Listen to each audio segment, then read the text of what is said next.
जैसा कि अभी आपको बताया गया था कि जीवन के वो मूलभूत सत्य जो समय के साथ साथ आज हमारे सामने उपलब्ध नहीं है, उनकी पुनर्स्थापना ही इसका मूल उद्देश्य है।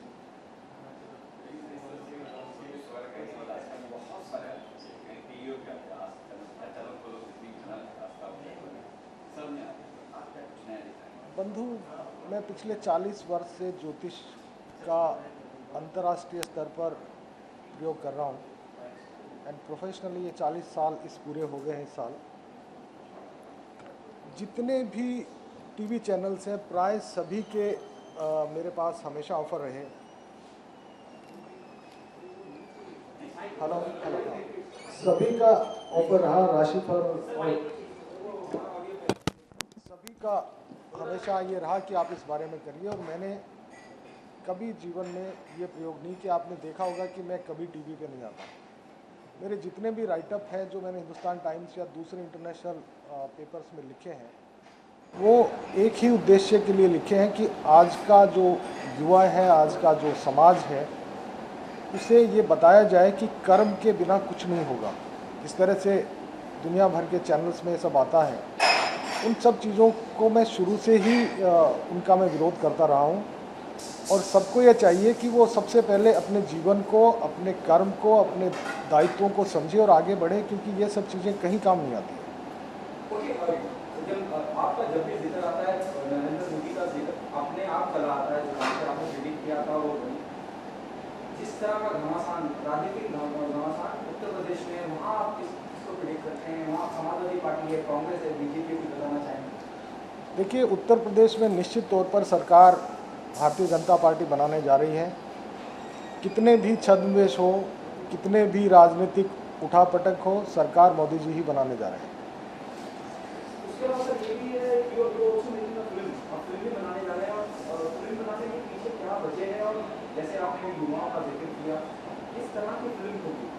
एक्चुअली मैं पहली बार 1984 में बम्बई में आया था हीरो बनने, और एक फिल्म एज हीरो की जरीना वहाब, अंजू महेंद्रू, मंगल ढिल्लों के साथ। उसके बाद मैं निर्देशन में चला गया एंड बहुत सारी डॉक्यूमेंट्री फिल्में एंड एक मशहूर टेलीविज़न सीरीज़ भारत के संत, जिसमें मुकेश खन्ना लीड रोल में थे, वो हमने बनाई। एंड क्योंकि मैं ज्योतिष को समझता हूँ और जानता हूँ, मुझे ये लगा कि अब मुझे अपने पारिवारिक दायित्व पूर्ण करने चाहिए, और मैं काफ़ी वर्षों के लिए बॉम्बे से दूर रहा। अब क्योंकि पारिवारिक दायित्व नहीं है, तो जीवन की जो बची हुई महत्वाकांक्षा है उनको पूरा करने का समय आ गया है। एंड मेरा राजनीतिक पृष्ठभूमि भी है, और 99 में मैंने लोकसभा इलेक्शन भी लड़ा था अजमेर से। साथ साथ ज्योतिष पिछले 40 वर्षों से मैं इसका एक तरह से अंतर्राष्ट्रीय स्तर पर प्रयोग करता रहा हूँ, और 2 लाख से ज़्यादा लोगों को बेहतर जीवन जीने के लिए प्रेरित किया है। तो फिल्म अब क्योंकि यही एक महत्वाकांक्षा बची है जीवन में, उसके बाद समाज सेवा के अलावा कोई रास्ता नहीं है। एंड ये जो फिल्म है, ये मानवीय अनुभूतियों की, मानवीय संवेदनाओं की और मानवीय भावनाओं का एक अद्वितीय मिश्रण है।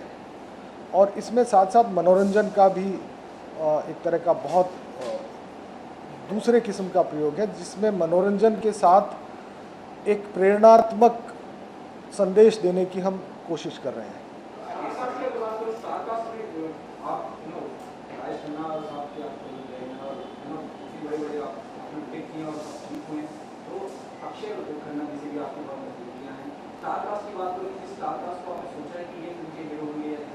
देखिए, अक्षय जी राजेश खन्ना जी के दामाद हैं। राजेश खन्ना जी मुझे हमेशा अपना छोटा भाई समझते थे, तो हमारे लिए भी दामाद की तरह से हैं, और रिश्तेदारी में व्यवसाय नहीं किया जाता।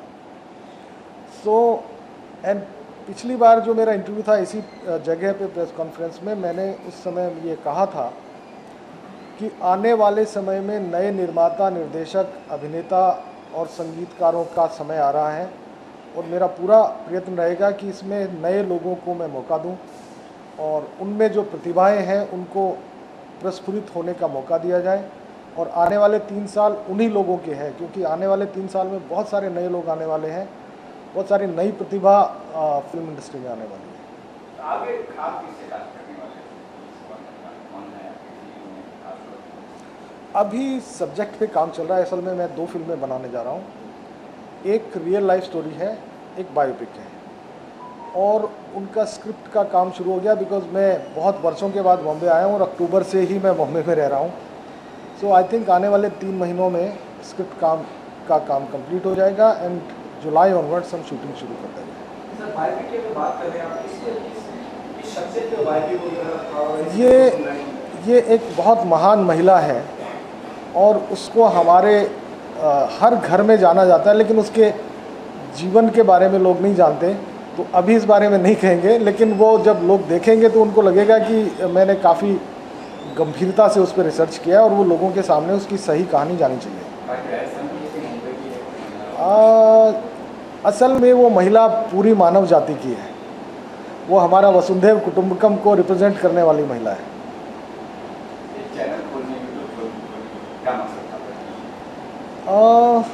यूट्यूब चैनल का मुख्य उद्देश्य यही था कि वो मान्यताएं जो जीवन को सरल, सुखी और समृद्ध बनाती थी, वो मान्यताएं अब लुप्त हो गई हैं। उनकी पुनर्स्थापना इसका मूल उद्देश्य है। जैसे आपने कहा कि इन 3 महीनों में बहुत नया टैलेंट आएगा बॉलीवुड में। अगर मैं नए टैलेंट की बात करूँ तो आलिया भट्ट है, वरुण धवन है, जो नया चंद एक्टर्स के हैं, उनके बारे में क्या कहना चाहेंगे आप? और आलिया के बारे में क्या कहेंगे? कितनी लंबी इसका घोड़ा है? देखिए, आलिया बेहतरीन एक्ट्रेस है। उसमें क्योंकि एक तो वंश परंपरागत जो है वो टैलेंट है, उसमें खुद बहुत मेहनत करती है। मैंने उसकी जितने भी फिल्में देखी उसमें उसने अद्वितीय अभिनय किया है। वरुण भी निश्चित तौर पर बेहतरीन आर्टिस्ट हैं। तो इनके बारे, क्योंकि ये स्थापित लोग हैं, स्थापित लोगों में भी वही लोग चलेंगे जिनमें वाकई अभिनय क्षमता है। मैंने पिछली बार भी अपने साक्षात्कार में कहा था कि वो लोग अब नहीं चलेंगे जिनके पीछे किसी का नाम है और जिसके पीछे टैलेंट नहीं है। तो ये प्रतिभा का दौर है। सिद्धार्थ मल्होत्रा के बारे में क्या कहना चाहिए? He started his career with Varun Dhawan. Siddharth Malhotra का बेसिकली ये है कि उसके पास अभिनय की क्षमता अपूर्व है। उसको अच्छा मौका मिलेगा तो वो निश्चित तौर पर प्रूव करेगा। सर आपने जैसे कहा कि आप खुद हीरो बनना चाहते था, बन भी गया था। हाँ, आप वापस रुक किया आपने, और आप क्योंकि आपको लगता है कि आप बहुत कुछ कर दिया, आप जीवन में जो मैं आपके लिए करना चाहता था वो कर दिया जी। इसलिए आप 2 फिल्मों में निभाना चाहते हैं। तो क्या आप भी ऑन स्क्रीन नजर आएंगे? हो सकता है उसमें कुछ अगर कैरेक्टर ऐसे होंगे जिनको मुझे लगेगा कि मैं उसको कंफर्टेबली कर सकता हूं तो मैं निश्चित तौर पर करूँगा।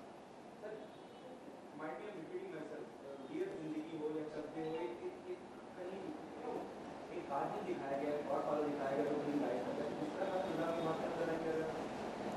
हाँ, डिपेंड करता है कि देखिए, अभिनय के कोई मापदंड नहीं है। अभिनय एक तरह का आकाश है। उस आकाश में हर एक पंछी को उड़ने की पूरी आज़ादी है। तो इतने विशाल आकाश में कोई भी किसी भी तरह की उड़ान हो सकती है। इसके लिए कोई पाबंदियां नहीं हो सकती। Film making is a very serious business. अभी हाल में हमने देखा काबिल और रईस की रिलीज को लेकर बहुत परेशानियों का सामना करना पड़ा, तो बड़े क्रैश हुआ। आप नए न्यू कॉमर्स को लेकर फिल्म बना रहे हैं, लेकिन पैसा लगेगा। आपकी क्या प्लानिंग होगी फिल्म को रिलीज करने की? क्या स्ट्रेटेजी होगी? कितनी स्क्रीन होगी? एक्चुअली मेरा 2 चीज़ों में बड़ा विश्वास है, एक भाग्य और एक भगवान। जो हमारे बस की बात नहीं है। हमारे बस की बात है मेहनत करना और सही दिशा में मेहनत करना।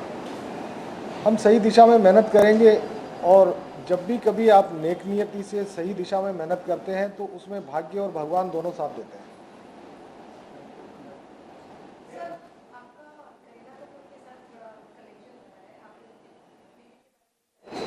जी, अभी हाल ही में न्यूज़ है कि करीना कपूर का बेबी का नाम काफी एक हेट काइंड ऑफ सिंबल बन गया। तो क्या लगता है कि करीना कपूर को अपने बेबी का नाम चेंज करना चाहिए? सैफ अली खान हाल ही में सोच रहे हैं। देखिए, असल में जो मुझे जितना समझ में आता है, तैमूर का मतलब होता है फौलाद या फौलाद जैसा शक्तिशाली। अब उस मुद्दे को आई थिंक दोनों बुद्धिमान हैं, दोनों महान परिवारों से कनेक्टेड हैं। तो निश्चित तौर पर उन्होंने उसको एक शक्तिशाली बच्चे के रूप में देखा होगा। मुझे नहीं लगता कि उसमें उनका कोई इस तरह की चीज़ है, और नाम अगर माता पिता को पसंद है उसमें बदलने की आवश्यकता क्या है। सर आपको इस साल अगर दूसरा, वरुण काफ़ी अच्छा जाएगा। शाहिद कपूर हालांकि काफ़ी पुराना है, लेकिन उसके अंदर अपूर्व क्षमता है और उसका लंबा भविष्य है। व्यक्तिगत तौर पर मैं बहुत ज़्यादा लोगों की हॉरोस्कोप मुझे नहीं मालूम, लेकिन कभी मेरे सामने ऐसा कोई मौका आया तो मैं निश्चित तौर पर उसके बारे में बता सकता हूँ। टाइगर श्रॉफ निश्चित तौर पर बेहतरीन एक्टर है और उसका अपने फादर से ज़्यादा प्रोग्रेस करेगा। श्रद्धा कपूर भी निश्चित तौर पर बेहतरीन अदाकार है। ये जो बच्चे हैं, श्रद्धा या टाइगर, ये अपने माता पिता का नाम रोशन करने वाले बच्चे हैं।